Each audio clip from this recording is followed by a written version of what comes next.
Supreme court ने 11 मई को अपने एक फैसले में कहा था कि दिल्ली में अधिकारियों के ट्रांसफर और पोस्टिंग का अधिकार दिल्ली सरकार के पास होगा, यानी मौजूदा वक्त की केजरीवाल सरकार के हाथों में होगा।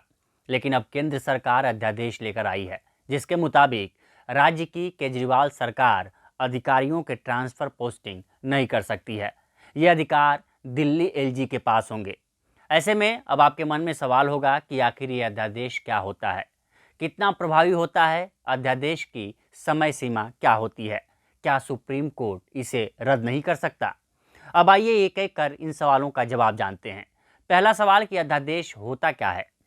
कोई ऐसा विषय जिस पर तत्काल कानून बनाने की ज़रूरत हो और उस समय संसद न चल रही हो, तो ऐसे वक्त में सरकार अध्यादेश लेकर आती है। दूसरा सवाल कि इसे कौन जारी करता है। दरअसल कानून बनाने का अधिकार संसद के पास होता है, लेकिन जिस वक्त कानून की ज़रूरत होती है उस वक्त संसद नहीं चल रही होती है, तो ऐसे में केंद्रीय मंत्रिमंडल राष्ट्रपति को सलाह देता है, जिसकी सलाह पर राष्ट्रपति अध्यादेश जारी करता है।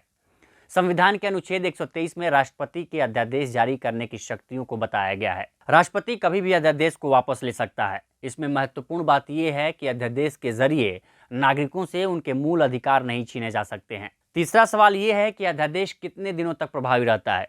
अगर सरकार किसी विषय पर अध्यादेश लेकर आती है तो उसे 6 महीने के अंदर संसद के दोनों सदनों में पेश करना होता है और उसे दोनों सदनों से पास कराना होता है, तभी वह पूर्णकालिक कानून का रूप लेता है। अगर सरकार 6 महीने के अंदर अध्यादेश को पेश नहीं करती है तो ये अपने आप निष्प्रभावी हो जाता है। अब चौथा सवाल ये है कि क्या अध्यादेश लाकर सुप्रीम कोर्ट के फैसले को बदला जा सकता है। संसद के पास कानून बनाकर अदालत के फैसले को पलटने की शक्तियां हैं। हालांकि कानून सीधे तौर पर सुप्रीम कोर्ट के फैसले का विरोधाभासी नहीं हो सकता। कानून में अदालत के फैसले की सोच को एड्रेस करना ज़रूरी होता है। मतलब ये कि फैसले के आधार को हटाते हुए कानून पारित किया जा सकता है। जुलाई 2021 के एक फैसले में सुप्रीम कोर्ट ने कहा था कि जिस दोष की ओर इशारा किया गया है उसे इस तरह ठीक किया जाना चाहिए कि दोष को इंगित करने वाले निर्णय का आधार हटा दिया गया हो। अब पांचवा सवाल ये है कि क्या अध्यादेश को चुनौती दी जा सकती है। दरअसल कूपर मामले 1970 में सुप्रीम कोर्ट ने कहा था कि राष्ट्रपति द्वारा जारी अध्यादेश की न्यायिक समीक्षा की जा सकती है।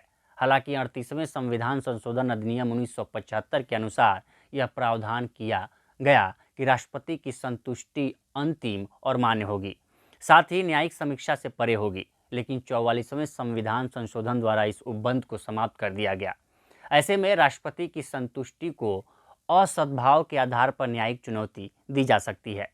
डीसी बाधवा बनाम बिहार राज्य के मामले में सुप्रीम कोर्ट ने बार बार अध्यादेश जारी करने की शक्ति के प्रयोग की आलोचना की थी और कहा था कि यह विधानमंडल की विधि बनाने की शक्ति का कार्यपालिका के द्वारा हनन है। इस शक्ति का प्रयोग असाधारण परिस्थितियों में किया जाना चाहिए, न कि राजनीतिक उद्देश्य के लिए। यह माना गया कि अध्यादेश के माध्यम से कानून बनाने की असाधारण शक्ति का इस्तेमाल राज्य विधानमंडल की विधायी शक्ति के विकल्प के रूप में नहीं किया जा सकता है।